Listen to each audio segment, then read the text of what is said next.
Assalamualaikum warahmatullahi wabarakatuh. Sahabat pencari hikmah yang dirahmati Allah Subhanahu wa Ta'ala.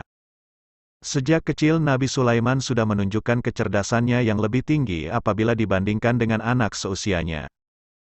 Bahkan di usianya yang masih belia, Nabi Sulaiman kerap menangani dan memecahkan berbagai masalah yang terjadi di antara warga Bani Israel.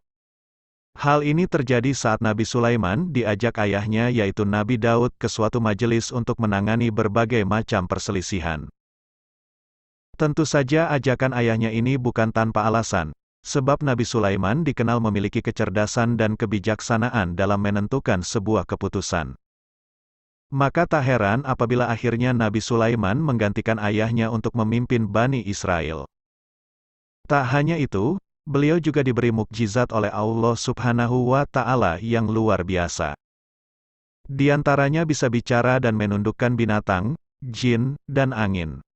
Kisah Nabi Sulaiman dan Ratu Balqis. Kisah Nabi Sulaiman dan Ratu Balqis diceritakan secara lengkap dalam Al-Quran. Dalam Al-Quran diceritakan bahwa Nabi Sulaiman mengirim surat kepada Ratu Balqis untuk datang menemui beliau. Surat tersebut juga berisi himbauan dari Nabi Sulaiman agar Ratu Balqis dan para pembesarnya tidak bersikap sombong terhadapnya. Nabi Sulaiman memerintahkan burung hudhud agar mengantarkan suratnya kepada Ratu Balqis. Hal ini tercantum dalam salah satu surah Al-Quran, yang artinya, "Pergilah dengan membawa suratku ini, lalu jatuhkan kepada mereka, kemudian berpalinglah dari mereka, lalu perhatikanlah apa yang mereka bicarakan." Surat An-Naml ayat 28. Setelah itu, sampailah surat itu kepada Ratu Balqis kemudian ia baca. Berikut ini merupakan isi surat Nabi Sulaiman untuk Ratu Balqis. Dengan nama Allah yang Maha Pengasih lagi Penyayang, surat ini adalah daripadaku, Sulaiman. Janganlah kamu bersikap sombong terhadapku dan menganggap dirimu lebih tinggi daripadaku. Datanglah sekalian kepadaku berserah diri. Selanjutnya Ratu Balqis memberitahu kepada para pembesarnya bahwa ia telah menerima surat dari Nabi Sulaiman. Sebagaimana yang disebutkan dalam Al-Quran Surat An-Naml ayat 29 berikut ini. Berkata Balqis, "Hai pembesar-pembesar, sesungguhnya telah dijatuhkan kepadaku sebuah surat yang mulia." Surat An-Naml ayat 29. Sesungguhnya surat itu dari Sulaiman dan sesungguhnya isinya, kandungan isi surat itu, dengan menyebut nama Allah yang Maha Pemurah lagi Maha Penyayang. Surat An-Naml ayat 30. Setelah itu Ratu Balqis meminta saran kepada para pembesarnya. Secara tersirat para pembesar Ratu Balqis menyarankan agar mengangkat senjata dan menemui Nabi Sulaiman. Sebagaimana dalam salah satu surah Al-Quran berikut ini. Berangkatlah Ratu Balqis dengan membawa 12.000 pasukannya. Menurut pendapat yang lain disebutkan bahwa jumlah tentara yang dibawanya pada saat itu sangat banyak, sehingga dari jarak satu farsah dapat terdengar suara gemuruhnya. Nabi Sulaiman pun mengumpulkan para pembesar kerajaan, lalu membuat sayembara siapa yang bisa memindahkan singgasana Ratu Balqis dalam waktu paling cepat. Dia, Sulaiman, berkata, "Wahai para pembesar, siapakah di antara kamu yang sanggup membawa singgasananya kepadaku sebelum mereka datang kepadaku menyerahkan diri?" Surat An-Naml ayat 38. Ifrit dari golongan jin berkata, "Akulah yang akan membawanya kepadamu sebelum engkau berdiri dari tempat dudukmu. Dan sungguh, aku kuat melakukannya dan dapat dipercaya." An-Naml ayat 39.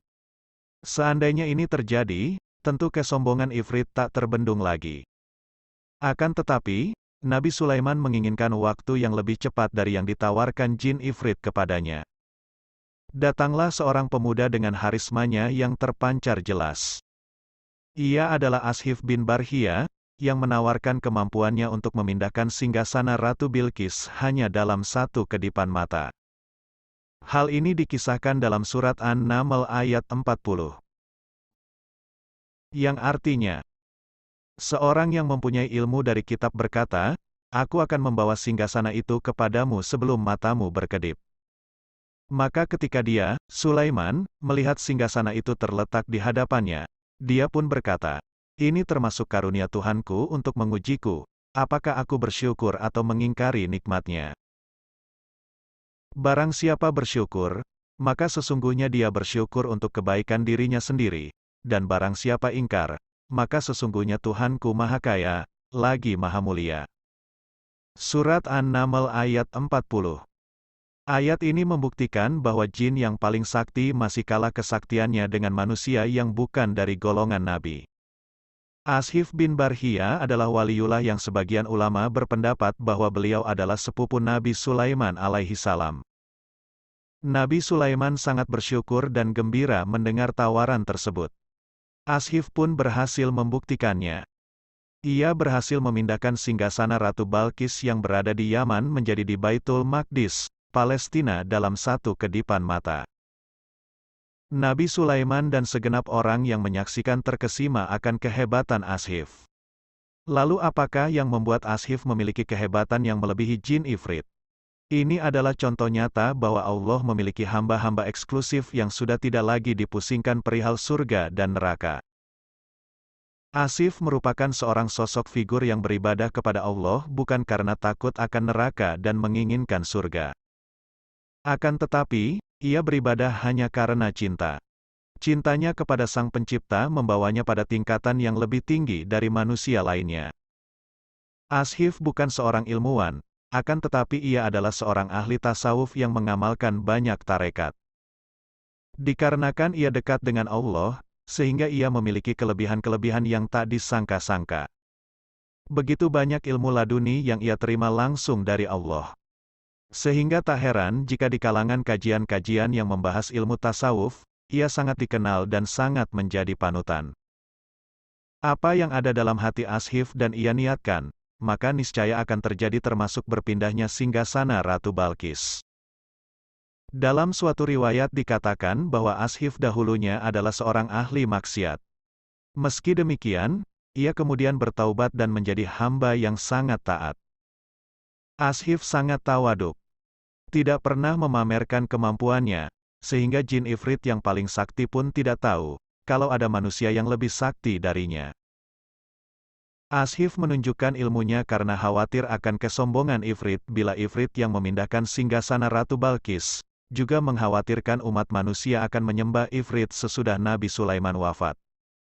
Sebab bangsa jin umurnya jauh lebih panjang dari manusia. Ketika Ratu Balkis dan pasukannya tiba di tempat Nabi Sulaiman, ia kaget pasalnya singgasana yang ada di hadapannya sangat mirip dengan singgasana miliknya yang ada di negeri Saba. Kemudian peristiwa ini membuat Ratu Balkis takjub dan sadar akan kelemahannya. Ratu Balkis lantas memohon maaf atas kehilafannya selama ini. Sejak bertaubatnya Ratu Balkis, diketahui Ratu Negeri Saba, ini kemudian diperistri oleh Nabi Sulaiman alaihi salam. Wallahu alam bisawab. Wassalamualaikum warahmatullahi wabarakatuh.